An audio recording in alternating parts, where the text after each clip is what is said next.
안녕하세요. 카메라 설명해주는 남자 김현수입니다. 이번 영상에서는 시그마에서 출시한 고배율 줌렌즈를 하나 소개해드리려고 합니다. 바로 시그마 60-600 f4.5 6.3 렌즈인데요. DG, DN, OS라고 이렇게 모델명이 붙어 있습니다.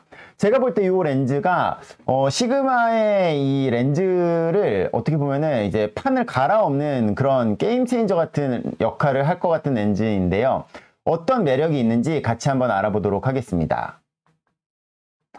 이 렌즈는요, 보시면 아시겠지만 굉장히 큰 망원 줌 렌즈입니다. 이 망원이라고 해야 되나? 이게 60mm부터 시작하니까 어떻게 보면 표준부터 망원을 커버하는 굉장히 고배율의 이제 줌 렌즈라고 보시면 될 것 같아요.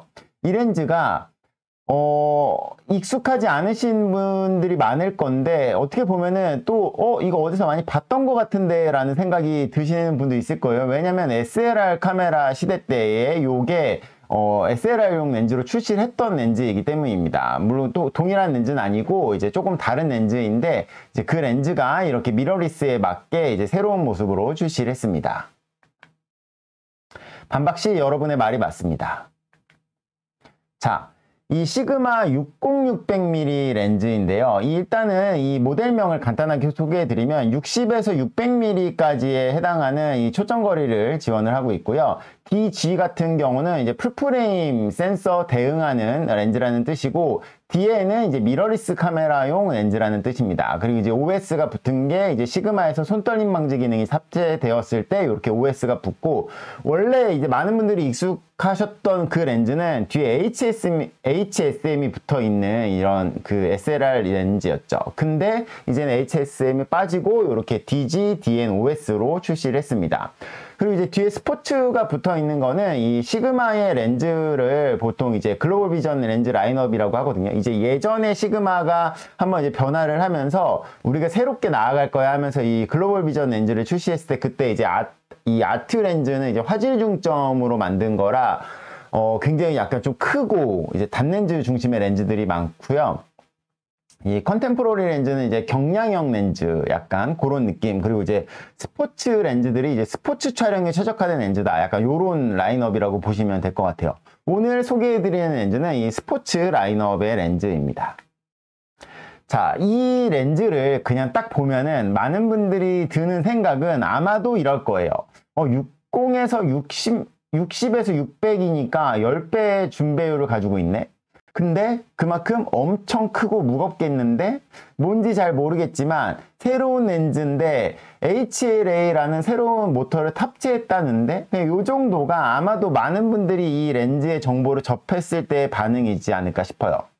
사실 저는 이 렌즈를 테스트를 딱 하면서 무슨 생각이었냐면은, 저는 이제 소니하고 후지의 미러리스를 이제 이제 좀 중점으로 사용하고 있는데, 아무래도 이제 소니가 많겠죠. 그럼 소니를 많이 쓰는데, 저는 소니 네이티브 렌즈도 쓰지만 그 서드파티 렌즈들도 사람들이 많이 물어보니까 계속해서 이제 관심을 가지고 들여다보고 있는데, 제가 시그마의 아트 단렌즈들 같은 경우는 저도 굉장히 좋은 평가를 내리지만, 아쉽지만 이 줌렌즈의 특히 고배율 줌렌즈들 같은 경우는 이제 시그마가 소니 마운트로 출시를 했었어도 굉장히 인기를 얻지 못했고, 그러다 보니까 있는지조차 모르는 분들이 많다라는 거죠. 그런 분들이 아마도 대다수일 건데, 이 렌즈는 과연 어떨까라는, 저는 사실 되게 궁금했어요. 이 시그마가 기존의 렌즈들도 어떻게 보면은 그렇게 뭐 100-400이라든지 뭐 요런 렌즈들이 빛을 못 보고 있는데 왜 60-600이라고 하는 이런 무리수를 둘까라는 생각을 했거든요. 근데 막상 써보니까 이거는 좋은 거예요. 왜 좋은지는 이제 차차 이야기해 보도록 할게요. 자, 시그마에는 2018년에 출시한 바로 요 렌즈가 있습니다. 60-600 이제 DG, OS, HSM. DN은 이제 미러리스 렌즈용이니까 이제 DN이 빠져 있고, HSM이 이제 모터가 이렇게 모델명에 들어가 있는 거죠.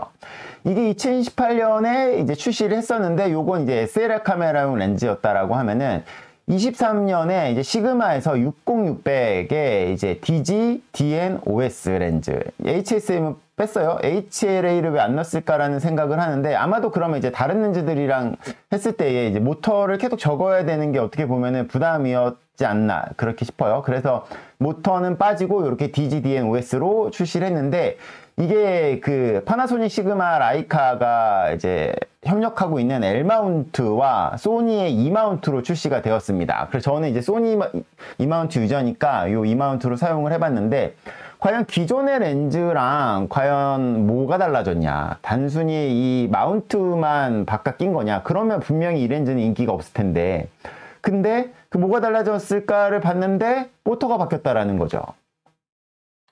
그 모터가 바뀌었고 또 그 모터가 바뀜으로 인하여 또 많은 변화들이 이제 발생을 했는데 그냥 외형적인 부분에서 한번 비교를 해보면은요, 이 SLR 렌즈 같은 경우는 거리계창을 가지고 있어요. 그리고 거리계창이 있고 그 거리계창 밑에 이 옆에 뭐 조작 레버라든지 이런 게 있죠. 그리고 그 뒤에 이 삼각대 마운트링이 있는데 이 미러리스용 렌즈 같은 경우는요, 거리계창이 빠지고요, 렌즈 마운트링이 앞으로 이동을 하고 그 뒤쪽에 요 버튼들이 배치가 되었다라는 겁니다. 그리고 또 렌즈의 그 중간에 보면은 렌즈에 이제 버튼이 또 추가되어 있어요. 그러면서도 마운트링이 앞으로 전진했기 때문에 렌즈의 풋의 길이는 그만큼 좀 줄어들었다라고 보시면 될 것 같습니다.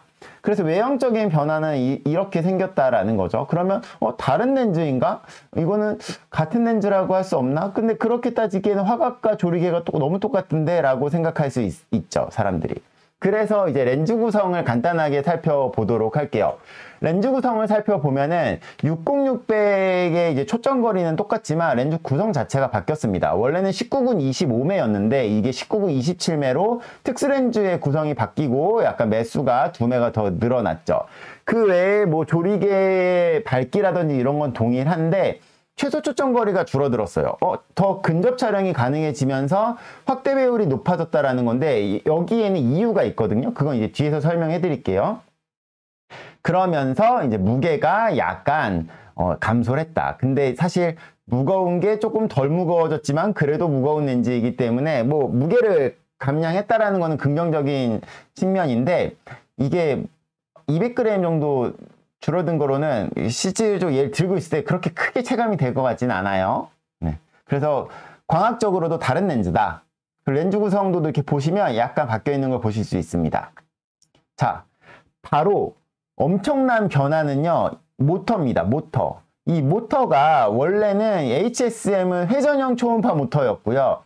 기존의 소니 마운트로 출시된 렌즈가 이렇게 100-400이랑 150-600이라는 게 있는데 이게 스태핑 모터가 들어가 있어요. 근데 스태핑 모터가 들어가 있는데 스태핑에도 회전형이 있고 직선형이 있는데 직진형이 있는데 뭔지 정보가 없어요. 이미지도 없고 정보도 없어요. 그러다 보니까 어떻게 보면은 저 100-400이랑 150-600이라고 하는 소니 E마운트 렌즈는 저는 쓰시는 분을 한 번도 본 적이 없어요. 그래서 실제로 유저분들이 많이 이야기하는 렌즈도 아니라는 거죠. 그래서 어떻게 보면 시그마에서 약간 이제 이를 갈고 만든 렌즈가 바로 이 60-600이지 않을까. 이 60-600 렌즈를 동일하게 만들면 안 되기 때문에 새로운 모터를 개발했습니다. HLA라고 이렇게 새로운 리니어 모터. 기존에는 초음파 모터였다가 이거는 스태핑 모터였다가 이제 리니어 모터를 만들어냈죠. 직진형 리니어 모터입니다. 자. 여러분 요게 조금 와닿지 않으실 것 같은데요. 원래 SLR 카메라 때 쓰던 거는요, 이렇게 그 소니 렌즈로 따지면은 85GM에 있는 렌즈가 이제 회전형 초음파 모터예요. 이게 기존 시그마의 DSLR 렌즈에 들어가 있었던 거고, 이 소니에서는 스태핑 모터를 안 하고 있으니까 이제 그 예시는 없고, 그 스태핑 모터 말고 이렇게 직진형 리니어 모터, 이번에 이 60-600에 들어간 게 약간 그 소니로 따지면 200-600에 들어가 있는 그런 렌즈라고 그 모터라고 보시면 될 것 같아요. 이 소니에는 뭐 플로팅 포커스가 들어가 있고 XD 리니어가 있는데 제가 볼 때는 200-600 쪽에 좀 더 가장 가까운 모터이지 않을까 싶습니다. 느낌이 확 오나요? HSM이 HA로 바뀐 게? 그래서 HLA가 어떻게 보면 이제 시그마의 렌즈를 이제 평가할 때 굉장히 큰 요소가 될 것 같아요, 앞으로. 자, 이 모터가 HSM에서 HA로 바뀌면서 기존의 HSM 같은 경우는 이 그룹을 통째로 이렇게 움직이는 역할을 했었거든요. 그러다 보니까 이제 힘을 많이 받아야 돼서 이 초음파, 회전형 초음파를 썼던 건데, 그러다 보니까 렌즈군이 뭉쳐 있어갖고 크고 무거웠다라는 거죠. 근데 리니어는 이 힘을 스태핑보다는 끌어올린 거긴 하지만 그래도 이 힘을 많이 받는데 부담이 있으니까 보통의 리니어 모터를 이제 채택하는 렌즈들 같은 경우는 포커스 렌즈를 최소화합니다. 그래서 여러 개의 매수가 뭉쳐져 있던 뭐 이렇게 군으로 움직이는 포커스 군이 최소화돼서 경량으로 움직이게 해서 빠르게 제어하는 게 약간 리니어 모터 이제 기술의 핵심이라고 보시면 될 것 같고요. 그러다 보니까 렌즈 구성도가 변한 게 저쪽, 제가 지금 저 빨간 박스 놓은 게 아마도 그 모터의 위치일 거예요. 왜냐면 이 회전형 모터, 그 초음파 모터의 그거를 이제 눈으로 보여줄 수 있게 한 게 거리계창이었거든요. 그래서 회전형, 예전에 SLR 렌즈들은 회전형 모터니까 거리계창이 있었지만 미러리스 렌즈들은 직진형 모터를 쓰면서 이 거리계창을 만들 수가 없는 거예요. 그래서 굳이 넣는다 그러면 전자식 거리계창이 있는 거고, 회전형 거리계창은 이제 앞으로는 이제 점점 볼 수가 없어질 겁니다. 그러면서 이렇게 거리계창 제거되고 포커스 그룹군 경량화하면서 이 포커스 그룹군이 경량화돼서 움직이면서 이제 최단 촬영 거리도 이제 부가적으로 더 짧아질 수 있는 거죠. 그룹이 이 군이 뭉태기로 많이 움직이다 보면은 그런 근접 촬영이나 이랬을 때 이제 화질적인 부분에서 불리함들이 있기 때문에, 그래서 요즘 소니 렌즈의 트렌드들도 보면은 요 리니어 모터들이 들어간 렌즈일수록 근접 촬영 능력들이 더 좋아진 걸 볼 수 있어요. 그러면 그게 과연 체감을 했을 때 어떤가를 한번 볼게요. 이게 제가 그냥 한번 들고 나가서 R5에다가 초점을 맞춰보는 거 연습을 해보는 건데, 되게 부드럽게 초점이 잘 맞는 걸 보실 수 있습니다. 이렇게 새 인식, 동물 새 인식으로 했을 때 새의 피사체의 초점이 잘 맞는데, 제가 이걸 테스트하면서 이거 뭐지? 약간 그런 생각이 들었어요. 보통의 이제 리뷰들, 제가 하는 리뷰 말고 다른 리뷰들 보면은 다 많이 비슷하잖아요. 왜냐면 다들 그런 뭔가 테스트를 많이 하는 것보다 그냥 그 알고 있는 상식적인 부분에서 그냥 어떻게 보면 좀 뻔한 이야기들을 많이 하신단 말이죠. 근데 저는 일단 기본적으로 리뷰를 할 때 웬만하면 정보를 안 보고요. 정보가 있어도 보지도 않고, 뭐 볼래야 볼 수 있는 정보가 없을 시기에 보통 제가 테스트를 하니까 제가 하는 건 무작정 들고 나가서 이것저것 다 찍어봐요. 그래서 시간이 초반에 좀 오래 걸려요. 왜냐면 다양하게 많은 걸 찍어봐야 되니까. 이게 막 좋은 샘플을 찍으려고 찍는 게 아니라 근거리, 원거리, 날씨 좋을 때, 뭐 안 좋을 때, 뭐 작은 거, 큰 거, 뭐 움직이는 거 다 찍어보거든요. 그러면서 이제 약간 감을 잡는 거죠. 아, 이 렌즈는 어떤 특성이 있는 거구나를 이제 보는데, 제가 이거를 테스트하면서 굉장히 깜짝 놀래고, 요 렌즈의 약간 매력을 발견했다고 해야 되나? 이제 그게 제가 이제 오늘 이 영상을 만듦에 있어서 가장 중요한 포인트인 것 같아요. 여러분 느끼셨을지 모르겠는데, 보면은 제가 초점을 AF1을 누르고 있는 상태에서 줌을 하고 있어요.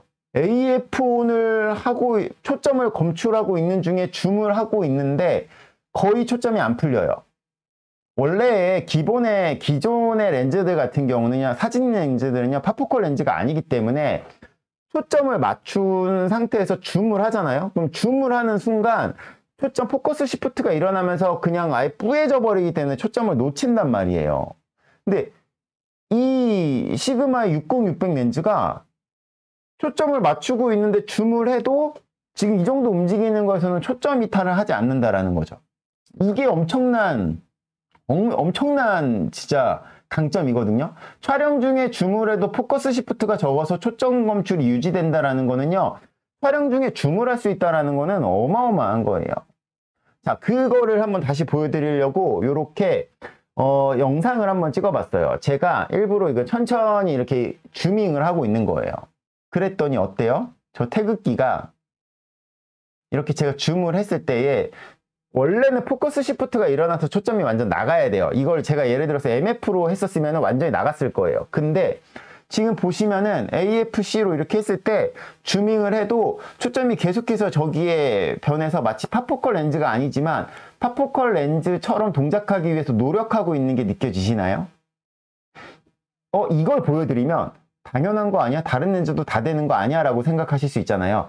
아니에요. 여러분 가지고 있는 렌즈로 한번 테스트 해보세요. 제가 그래서 조금 속상하지만 이제 제가 굉장히 그 애정하는 렌즈가 소니의 100-400 렌즈거든요. 저는 그 200-600보다는 100-400을 굉장히 선호해가지고 100-400을 사용하고 있었는데 그 100-400 렌즈하고 60-600을 한번 비교해서 보여드리도록 하겠습니다.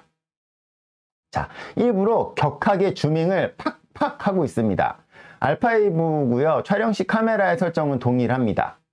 보면은 60-600도 팍팍 하면은 초점이 살짝 시프트 되지만 최대한 빨리 잡아가는 거 보실 수 있는데 100-400은 나가요. 느껴지세요? 팍팍 하면 나가요. 그 말은요. 촬영 중에 줌을 너무 빠르게 하면은 이 초점이 나가버린다라는 거죠. 100-400이 이런데 시그마 60-600이 이 정도 이거 어마어마한 거예요. 어마어마한 거. 여러분 가지고 있는 다른 렌즈들 한번 테스트해 보세요. 진짜 이거 진짜 엄청난 겁니다. 네. 자, 뭐냐면 기본적인 그 사진의 렌즈들은요, 파포컬 렌즈가 아니기 때문에 줌밍을 하게 되면은, 줌을 바꾸게 되면은 포커스 시프트가 발생해요. 그게 관광 렌즈일 때는 어차피 심도가 깊고 이렇게, 하니까 별로 차이가 안 날 수 있는데, 망원일수록 이게 되게 심해요. 그래서 망원 렌즈 사용할 때 포커스 시프트가 심한 렌즈들이 대부분이기 때문에 초점을 맞출 때 줌을 하고 다시 반셔터, 줌을 하고 다시 반셔터, 이런 식으로 줌하고 반셔터, 줌하고 반셔터를 따로따로 해야 됐다고요. 따로따로. AF4는 누르고 줌을 한다고 초점이 따라갔던 게 아니에요. 기존에는 다 그렇게 사진 찍었다라는 거죠. 이게 100-400이 왼쪽에서 줌을 하면 오른쪽처럼 저렇게 뿌얘져 있기 때문에 그 뿌얘졌을 때 다시 반셔터를 눌러서 초점을 다시 맞추고 사진을 찍었다고요. AFC로 해놔도 이게 안 돼요. 그래서 이거를 다시 맞추는 걸 계속 해야 됐거든요. 그래서 어떻게 보면 사진을 잘 찍으시는 분들은 뭐 에어쇼 같은 거 촬영할 때 100-400 이런 거 촬영할 때 광각으로 찍다가 줌을 푸는 게 아니라 광각으로 다시 반셔터, 광각으로 AF1 풀었다가 AF, 뭐 100mm AF1, 400mm AF1 이거를 계속해서 풀었다 놨다 풀었다 놨다를 계속 했었는데 60-600은 막 엄청 격하게 팍팍 움직이면 나가긴 하지만 어느 정도까지는 제가 볼 때 버티는 것 같아요. 근데 이게 60이니까 더 어마어마한 거죠. 60에서 600을 버틴다라는 거는 진짜 말도 안 되는 거예요. 진짜 깜짝 놀랐어요. 이런 게 어디서 볼 수 있냐면요. 제가 소니 2470GM2랑 70-200GM2, 제가 특히 2470GM2 얘기했을 때 이 화각을 바꿔도 따라가니까 진짜 약간 팝포컬이 아닌데 팝포컬 같은 약간 이 두 렌즈를 제가 세미 팝포컬 같은 렌즈라고 말하거든요. 소니에서도 이게 되는 줌 렌즈는 이거 두 개밖에 없어요. 물론 SELP 그런 렌즈들 말고 일반 렌즈 SELP 렌즈들 말고 이렇게 세미 팝포컬처럼 동작하는 건 소니에도 요거 딱 두 개, 2470GM2, 70-200GM2인데 제가 이 렌즈들을 가지고 이제 미래형 렌즈라는 이야기들을 하거든요. 그 알파1의 빠른 연사와 알파2의 피사체 감지 AF 성능이 아무리 좋아도 포커스 시프트가 일어나서 뿌얘지면은 심도가 나가버리면 얕은 그런 그 상황이 되면은 그냥 검출 자체를 그냥 잃어버리기 때문에 알파1이고 알파5 간에 이 두 렌즈가 아니면 그런 촬영 중에 줌밍을 하는 게 안 돼요. 줌밍을 할 때 초점 놓친단 말이죠. 그래서 우리가 지금까지 살았던 과거에는요, 줌밍을 하고 초점을 다시 검출해야 되는 시대였는데 이 소니의 미래형 카메라와 렌즈들 같은 경우는 줌밍 중에도 초점을 검출하니까 소니가 AF 좋다는 얘기들이 그렇게 많이 나오는 거죠. 제가 2470GM2, 70-200GM2 얘기할 때 살 거 아니면 만져보지도 말아라. 이거 건드리면은 진짜 모르는 세상에 살면은 차라리 살만한데 알면은 이거 참는 게 쉽지 않다라는 이야기를 했는데 약간 이런 느낌이 있어요. 이런 그 GM2의 느낌이 이 660에 있다라는 거죠. 저는 그 부분이 사실 되게 충격이었어요. 저는 사실 그 시그마의 줌렌즈, 망원 줌렌즈가 좋아도 그냥 가만히 있는 거, 멀리 있는 거, 정적인 풍경 이 정도만 찍을 수 있을 렌즈라고 생각을 했는데 해볼만 하겠는데 물론 겨울이라 이렇게 막 동적인 비행기를 찍고 이게 막 에어쇼 시즌이 아니고 이러다 보니까 제가 그걸 해보지는 못했지만 이제 저는 이제 해볼 예정이에요. 그래서 이렇게 줌을 해도 그 초점이 계속해서 유지되면서 촬영할 수 있으니까 어떻게 보면은 하나의 렌즈로 그냥 빠르게 이것저것 다 찍으려고 하시는 분들한테 제가 볼 때 굉장히 매력적인 렌즈라는 거죠.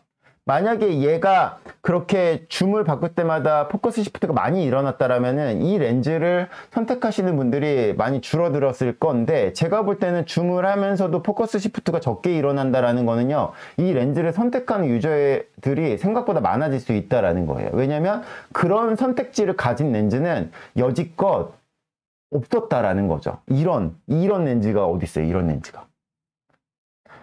뭐 그거 말고 기본적으로 뭐 비행기 인식, 새 인식 이런 거는 그냥 당연히 카메라에서 제공하는 기능이기 때문에 됩니다. 요거 이제 날아가는 비행기 찍고 뭐 좀 있으면 제가 새도 찍는데, 요런 거는 기능 제약이나 이런 게 있는 게 아니기 때문에 당연히 요런 거는 피사체 인식은 잘 된다라고 보시면 될 것 같아요.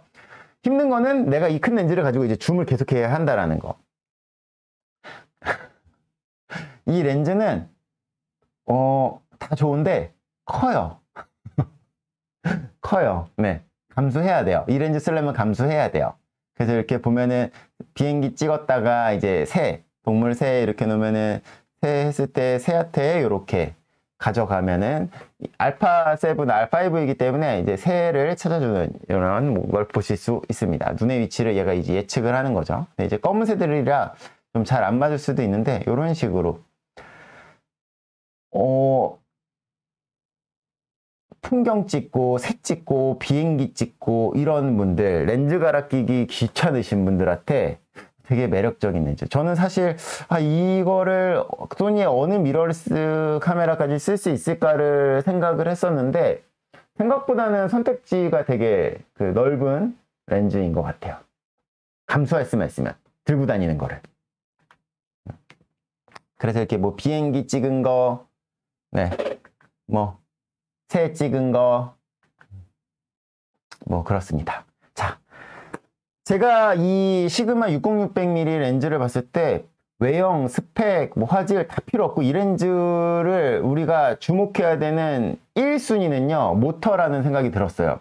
그래서 제가 사실 이 영상을 촬영을 좀 미뤘던 게, 모터에 대한 정보가 없는 거예요. 그냥 HLA라는 새로운 모터를 넣었다라는 것만 나왔지, 이미지도 없지, 뭘 어떻게 동작하는 것도 없지. 그래서 제가 볼 때 이거 의도한 건가? 이렇게 포커스 시프트가 일어난 게 의도된 건가?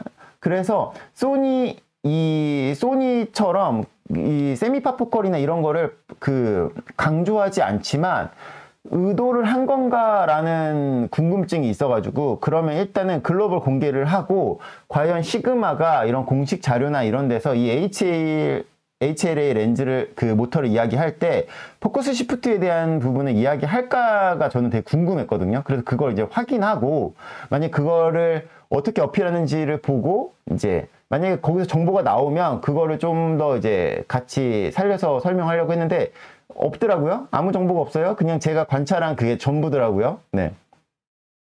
그러니까 어떻게 보면은 잘 만든 건데, 조금은 어떻게 보면 이게 정확한 하드웨어 팝포컬은 아니기 때문에, 그리고 완벽한 팝포컬은 아니기 때문에 조금 자랑하는 거를 좀 조심했다고 생각할 수 있는데, 제가 볼 때는 이 렌즈를 어필함에 있어서 굉장히 중요한 포인트가 HLA 모터이고, HLA 모터를 적용하면서 AF가 빨라지고 부드러운 것도 있지만 그게 줌밍 중에도 AF가 된다라는 그 부분은 엄청난 메리트입니다. 다시 말하지만 이 렌즈를 제가 다시 보게 된 게 바로 그 부분에 있습니다.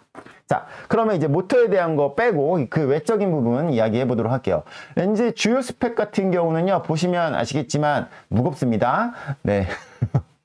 2.5kg 조금 안 돼요. 그리고 이제 필터 사이즈가 105mm여서요. 필터 사는 부담감. 저는 지금 이제 필터 105mm를 샀어요. 여기 끼려고. 105mm를 이제 근데 105mm가 비싸다고요. 선택지도 몇 개 없는데 비싸요. 그리고 비싸니까 이제 좀 고민인데, 결국 뭐 어떻게 써야지. 렌즈가 상하는 것보단 나으니까. 그리고 이제 무게는, 저는 뭐 아시다시피 덩치가 크기 때문에 이 정도 감당할 수 있으니까 이거 들고 다니겠지만, 이 렌즈를 선택할 때는 이거 들고 다닐 수 있냐가 1순위예요. 뭐 좋고 안 좋고 보다 들고 다닐 수 있어야 쓸 수 있는 거기 때문에 그거를 가장 많이 좀 고려해 보셨으면 좋겠어요. 자, 후드 장착 후에 최대 줌 했을 때의 길이가요, 약 450mm 렌즈만. 바디 끼면 500mm 뭐 이렇게, 네, 0.5m 막 이런 느낌이기 때문에 엄청 크고, 네, 크고 무거운 렌즈입니다. 요 정도. 네. 이따가 외형은 보도록 할게요. 그래서 제가 볼 때 여성분들이 요즘에 소니 쓰시는 여성 유저분들이 많은데 여성분들이 쓰기에는 좀 무리가 있고 이제 그런 약간 상남자의 렌즈 같은 느낌이에요.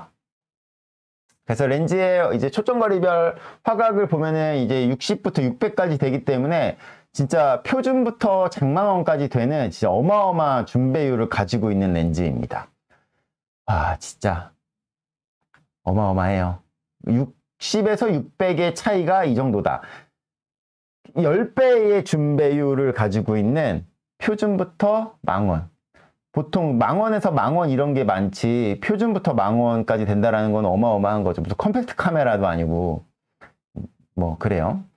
이게 만약에 60, 600에 f2.8 뭐 요런 렌즈가 나온다고 치면은 무슨 어뢰만한 무슨 잠수함만한 그런 렌즈가 나오지 않을까 싶어요.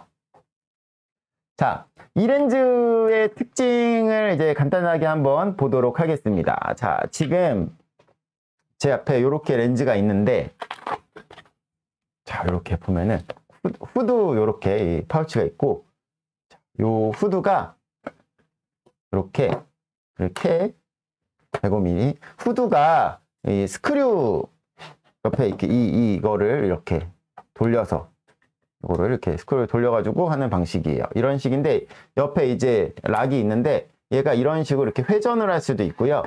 이걸 잡은 상태로 여기를 잡고 이렇게 힘으로 이렇게 이거 자체를 돌려서 하는 회전형의 줌, 이걸 잡고 이렇게 이동하는 줌, 여기 이렇게 잡고 이동하는 거, 이런 직선 줌이 가능합니다.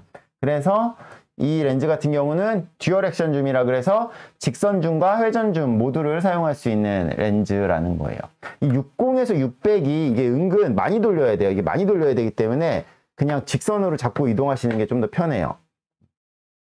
그리고 옆에 이제 락은 있는데 60mm하고 600mm에서만 걸립니다. 자, 60, 600의 초점거리이기 때문에 이렇게 약간 표준 화각처럼 넓은 풍경도 찍었다가 이렇게 줌을 해서 엄청 멀리 있는 것까지, 여기 보이세요? 저 오른쪽을 이렇게 클로즈업해서 한 자리에서 이 정도로 줌을 해서 찍을 수 있다는 거는 하나의 렌즈로 그냥 이 새벽에 일출 찍을 때 추워 죽겠는데 렌즈 갈아 끼고 투바디 하는 것보다 그냥 하나로 끝낼 수 있는 어마어마한 렌즈. 자, 그러면 이 렌즈에 이제 또 많은 분들이 궁금한 화질은 도대체 얼마나 좋을까? 화질, 이런 고배율 줌은 화질이 안 좋지 않을까라는 생각도 많이 하실 것 같아요. 그래서 이 렌즈의 이제 화질을 이제 한번 보려고 하는데, 자, 구간별로 한번 다 보도록 할게요. 그리고 일단 이 렌즈를 가지고 실내에서 촬영할 것보다는 약간 원거리 촬영하실 분들이 많기 때문에, 가장 근접한 원거리 촬영 이미지로 보도록 하겠습니다. MTF 차트를 보면은 그냥 간단하게 60에서 600까지 보면은 전 구간에서 중앙부는 우수한 거를 보실 수 있고요. 극주변부로 갈수록 이제 화질이 떨어지는데, 이제 주변부 떨어지는 건 당연한 거잖아요. 근데 60이냐 600에서 보면은 망원 쪽의 화질이 더 좋아요. 이 초록색이 내려가는 걸 보세요. 그러면은 60이 좀 많이 내려가고 그 망원이 좀 덜 내려가잖아요. 이게 그 덜 내려간다라는 게 그만큼 화질이 좋다라는 거거든요. 이 선명도가 더 유지된다라는 거기 때문에 60이냐 600이냐 이 그 화질, 보통의 망원 렌즈들이나 이런 걸 봤을 때 한쪽으로 좋아요. 광각이 좋고 망원이 안 좋고 뭐 이럴 수 있고요. 광각이 안 좋고 망원이 좋을 수 있는데, 이 렌즈는 당연히 광각보다는 망원을 더 많이 쓸 렌즈이기 때문에 망원 쪽이 좋은 게 맞겠죠. 망원 화질이 좀 더 좋습니다. 많은 분들이 이제 그 해당력이나 이런 걸 봤을 때 차트를 분석을 합니다. 근데 차트는 작아요. 차트를 제대로 하려고 그러면 커야 되는데, 이 망원 렌즈 갖고 차트 크게 하려고 그러면 무슨 뭐 저기 건물만 해야 되기 때문에 그게 말이 안 되기 때문에 작은 차트를 찍는 거는 어떻게 보면 의미가 없어요. 왜냐면은 렌즈는 근거리와 원거리 때 화질 차이가 있거든요. 그래서 예전에 화소가 낮을 때는 차트를 많이 했던 건데, 이제 앞으로 점점 갈수록 장비들이 좋아질수록 차트 분석이 좀 의미가 많이 없어져 갑니다. 그리고 이제 또 4K로 영상을 찍어서 보는 거는, 4K는 그래봤자 800만 화소이기 때문에 이 렌즈의 화질을 아는데 좀 그 판단하기에는 어려움이 있기 때문에 가장 여러분들이 찍을 만한 그런 원거리의 이미지를 촬영을 해서 그거를 100% 원본 크롭으로 확대 그 확대가 아니라 100% 원본 크롭으로 해서 4K 영상 사이즈에 맞춰가지고 이렇게 편집을 했어요. 그래서 여러분이 이 화질을 보실 때는요, 반드시 4K 모니터나 이런 데서 크게 보시는 걸 추천드립니다. 그래야만 화질이 보입니다. 자, 이런 차트나 이런 걸 찍을 때는요, 렌즈에 있는 보정들을 끄고 촬영해요. 왜냐면 끄고 찍으면 당연히 좋은데 렌즈 자체의 성능만을 보려고 하는 거기 때문에 광량 보정, 수차 보정, 왜곡 보정이 모두 꺼진 상태로 촬영된 이미지입니다. 켜고 찍으면 당연히 좋아집니다. 실제로 찍을 때는 여러분이 켜고 쓸 거기 때문에 당연히 더 좋겠죠.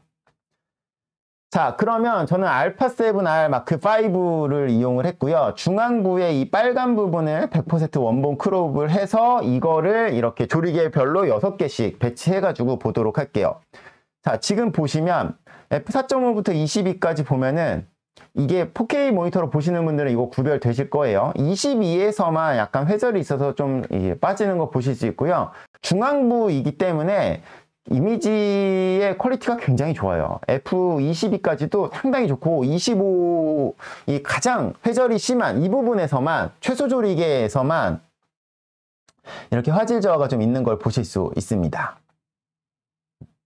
그래서 이렇게 실용 이미지 엄청 멀리 있는 거 찍은 거예요. 엄청 멀리 있는 거 이렇게 찍은 건데 이 정도의 화질을 보여준다라는 거. 그리고 저는 사실 예상하기로 이게 400까지는 나오는데 600 이게 60부터 시작하는데 600의 화질이 좋을 수 있어 라는 생각을 했는데 좋아요. 좋잖아요. 그러니까 최소 조리개에서 회절 생기는 거 빼고는 진짜 이 정도 디테일 보여주는 거 진짜 장난 아닌 거거든요. 제가 그동안에 수없이 많은 렌즈들을 테스트 해봤는데 진짜 MTF 차트 보고 이거 좀 너무 사기인데? 라는 생각이 들었는데 보면서 당황스러울 정도로 좋았어요, 이미지가. 그래서 전구간에서 심지어 바디가 R5인데 6100만 화소의 R5로 이 정도를 한다라는 거 진짜 어마어마한 겁니다. 어마어마한 거. 그 중구간에서 중앙부 이미지 화질 상당히 좋고 그 전구간에서 최소 개방이 때만 회절로 화질 저하가 있다. 근데 이건 중앙부니까 당연히 그럴 수 있죠. 이 MTF 차트에도 중앙부는 엄청 좋다고 나오니까. 그러면 주변부는요, 이게 하늘 두고 있고 막 이러기 때문에 동일한 위치를 따지는 못하고요. 최대한 최대한 모서리로 이렇게 가가지고 화면을, 크롭을 해봤습니다. 자, 확실히 주변부는요, 이렇게, 이거 60mm에서 전체적으로 보면 화질이 중앙부와 비교했을 때 많이 빠지는 걸 보실 수 있어요. 여기서부터 좋으면 말이 안 되죠. 확실히 60mm는 좀 빠지는 거 보실 수 있고요. 100mm까지도 확실히 좀 빠집니다. 근데 MTF 차트도 보면 200mm부터 좋거든요. 200mm부터 갑자기 확 좋아져요. 이게 사실 150도 한번 봤어야 되는데 이 200부터 좋아지는 건지 150부터 좋아지는 건지 모르겠는데 아무튼 100mm 넘어가면 그 이후부터는 주변부 화질도 상당히 좋아지게 된다. 그래서 이렇게 주변부 화질도 보면은 아주 좋다. 회절 있는 거 빼고는 주변부의 화질도 생각보다 많이 좋아요. 여러분 이게 R5라는 걸 감안하고 초장망원으로 원거리에서 찍은 걸 감안하고 보시면 진짜 엄청 좋은 거예요. 진짜 기술의 발전이 이렇게 무서워요. 주변부는요 60에서 100mm 구간은 확실히 주변부 화질이 떨어졌는데 200 이상부터는 주변부 화질도 상당히 좋아지는 거를 관찰할 수 있었습니다. 그래서 어차피 이걸로 그런 뭐 풍경을 넓게 많이 찍으려고 하시는 분들은 많이 없을 거기 때문에 또 그럴 때는 이제 조리개를 조일 거기 때문에 어차피 그 최대 개방에서 화질 좋아야 되는 거는 어떻게 보면은 망원 구간이기 때문에 사람들이 이 렌즈에 기대하는 거를 감안했을 때는 망원의 화질이 좋은 게 더 저는 좋은 결과라고 생각합니다. 그래서 MTF 차트하고 비슷한 결과를 확인할 수 있었습니다. 꼭 4K로 보셔야 돼요. 자, 그러면 이제 렌즈 보정 옵션이 영향을 주냐 안 주냐를 보기 위해서 60mm에서 f4.5 최대 개방일 때의 주변부 광량 보정을 한번 보도록 할게요.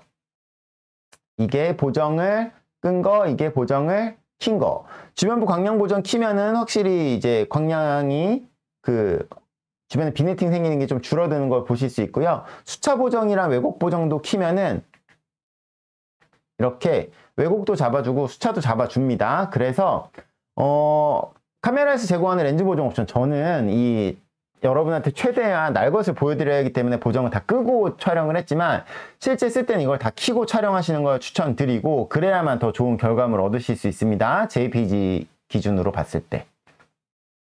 자, 이 렌즈 장망원 렌즈인데 나는 과연 이걸 들고 찍을 수 있을까에 대한 또 고민도 있으실 수 있잖아요. OS 손떨림 보정 들어가 있습니다. 광각단 7스탑, 망원단 6스탑이라고 하는데 그냥 좋다라는 거겠죠.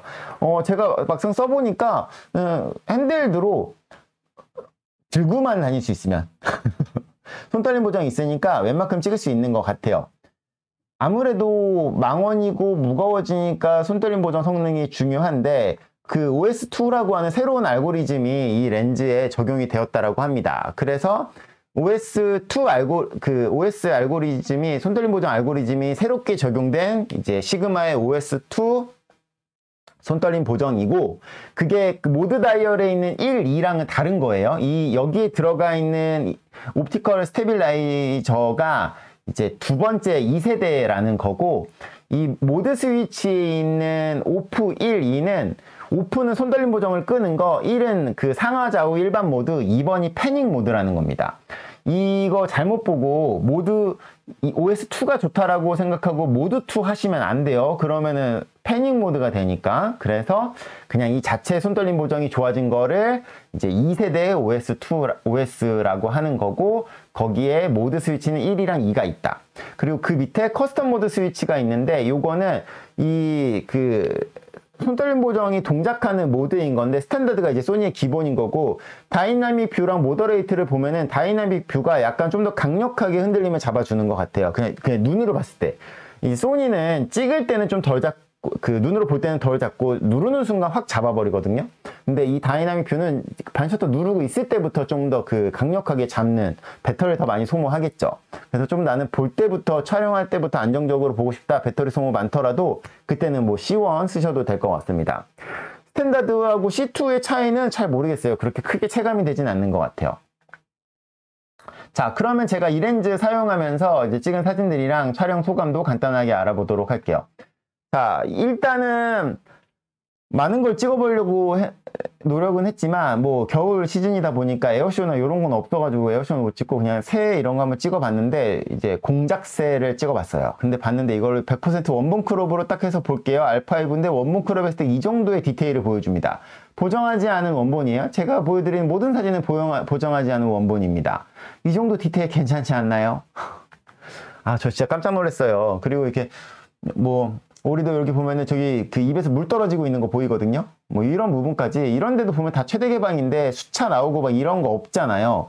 그래서 진짜 이게 뭔가 시그마가 제가 이 60600 DSLR 렌즈는 만져본 적이 없어요. 근데 이 렌즈는 진짜 이를 갈고 나오는 약간 그런 느낌이 약간 있었습니다. 그래서 이렇게 원거리에서 동물 찍고 새 찍고 뭐 비행기 찍고 풍경 찍고 할 때 렌즈 갈아 끼는 거 싫고 하나로 다 어차피 장망원으로 가면 크고 무거워지는데 그때도 뭔가 표준화가 때문에 투바디 쓰셨던 분들 하나로도 해볼 수 있는 렌즈가 나왔기 때문에 좋은 선택지가 될 것 같아요.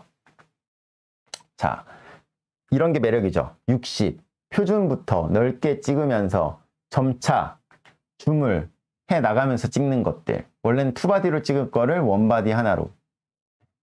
이런 게 이 60-600mm의 굉장히 큰 장점. 남들은 두 개 쓸 때 난 하나로 한다. 물론 2470이나 1635 같은 걸 써서 결국은 투바디를 하겠지만 3바디 할 걸 투바디로 줄여줄 수 있는 그런 렌즈인 것 같아요. 이렇게 여러 가지 이제 풍경도 많이 찍어봤다. 자, 그러면 렌즈의 외형 간단하게 이제 또 한번 보도록 할게요. 지금 보시면 자, 이게 60600인데요. 저는 원래 이 소니의 이 100-400 렌즈 이전에 뭐가 있었냐면은 70-400이라고 하는 이 SLR 렌즈가 있었어요. 제가 진짜 최고 애정하는 그 소니의 DSLR 렌즈가 이 70-400이거든요. 이 70-400 렌즈가 이제 미러리스로 오면서 이런 100-400 렌즈가 된 거예요. 그래서 이 100-400 렌즈가 된 건데 이 100-400 렌즈가 제가 생각할 때의 가장 큰 아쉬운 점이 뭐냐고 하면은 100mm에 100mm. 이 70-400에 제가 70을 진짜 잘 썼는데 이렇게.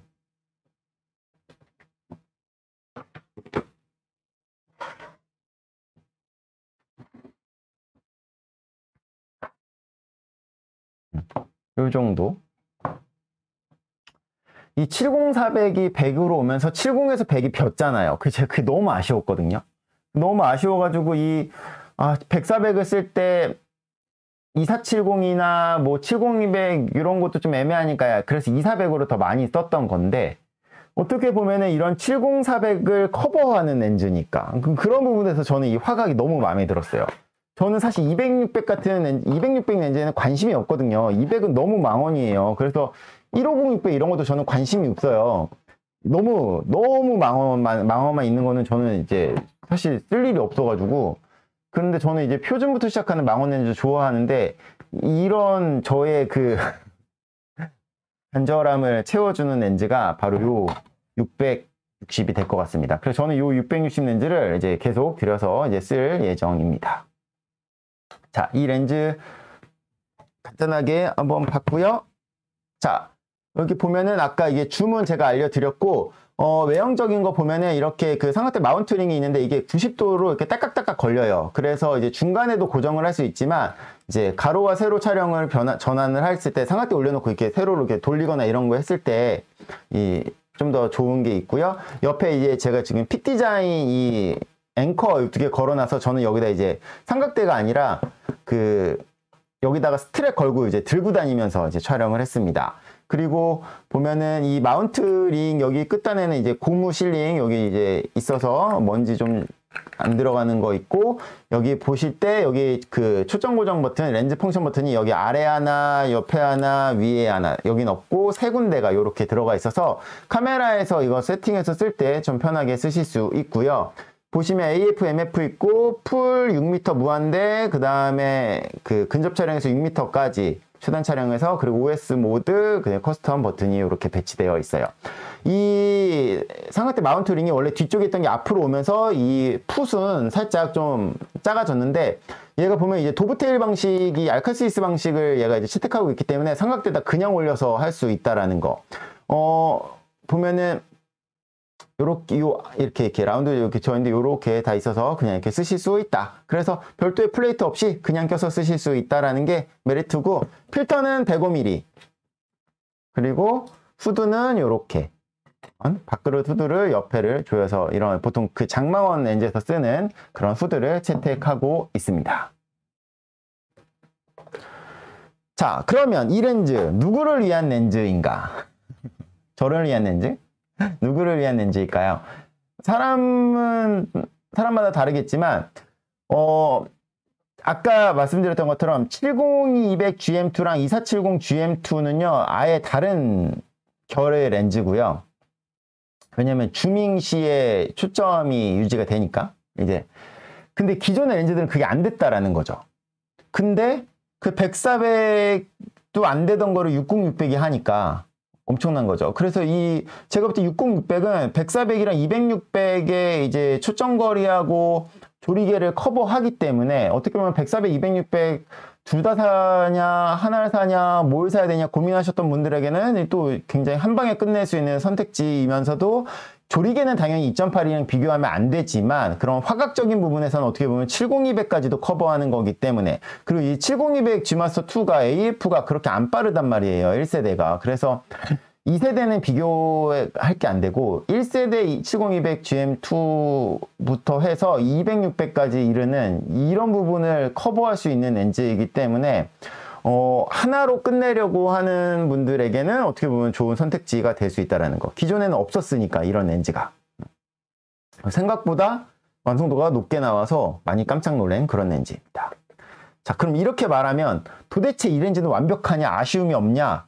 있어요. 그 아쉬움도 이야기 한번 해볼게요.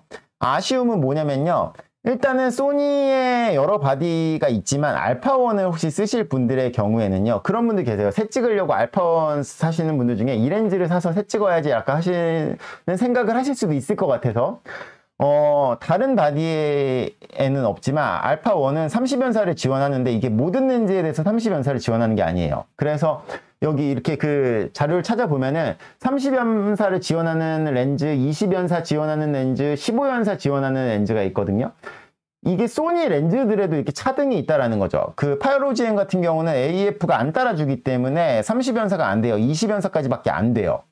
그래서 내가 30연사를 하고 싶어도 렌즈가 못 따라가면 안 되는 건데 100-400이라든지 200-600 같은 경우는 30연사가 되지만 그 서드파티 렌즈는 모두 다 15연사까지밖에 안 되거든요. 소니 렌즈 중에서도 그 사이즈 렌즈 같은 것들은 대부분 다 15연사까지밖에 안 돼요. 그래서 이런 그 AFC에서 연속 촬영 시에 최대 15매까지만 촬영이 된다. 물론 AFS나 MF에서는 30연사가 당연히 됩니다. 이게 그 연속 촬영하면서 AF 검출이 안 될 것 같은 렌즈들은 이렇게 이제 제약이 있는 것 같은데 서드파티는 공통적으로 모두 다 최대 15매까지만 연속 촬영이 된다라는 거.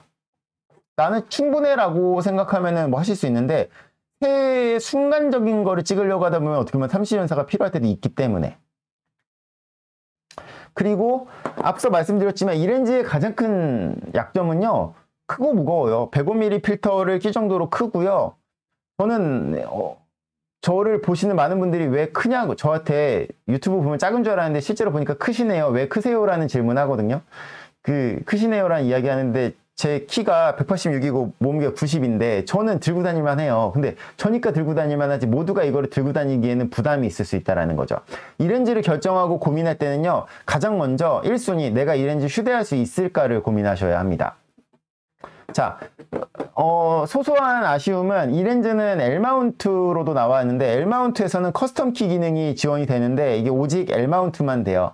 네, 파나소닉, 시그마, 라이카만 됩니다. 소니에서는 이게 안 되기 때문에 나중에라도 될 수 있었으면 좋긴 하겠지만 뭐 현재까지는 안 된다고 나와 있어서 이 부분 저는 이 최단 촬영 거리를 6m가 아니라 이거를 좀 사용자가 설정할 수 있게 해놓으면 되게 좀 좋을 것 같다는 생각하거든요. 왜냐면 야구장이나 이런 데 가면요 6m가 아니라 훨씬 멀리에 있기도 해서 그래요. 네, 그래서 요런 부분이 좀 될 수 있었으면 더 좋을 것 같다라는 생각을 해봤습니다.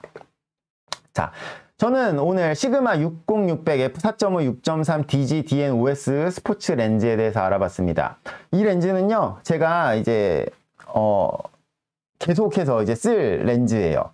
저는 일단은 제가 안 쓸 렌즈는 리뷰를 잘 안 하거든요. 근데 이 렌즈는 일단은 제가 꼭 이제 계속해서 가져가야겠다라는 생각이 들 정도로 매력적인 렌즈고 가져갈 렌즈이기 때문에 지금은 일단 아직 정보가 많이 없고 저도 경험치가 많이 없어서 그냥 렌즈를 약간 분석해서 알려드렸는데 앞으로는 좀 더 써보면서 나중에 롱텀 리뷰도 꼭 이제 보여드리도록 하겠습니다. 쓰려고 필터도 샀어요. 자, 그러면 궁금한 점 있으시면 댓글로 남겨주시면 제가 또 답변 드리도록 할게요. 여러분의 구독과 좋아요는 카설람 채널에 큰 힘이 됩니다. 감사합니다. 마치겠습니다.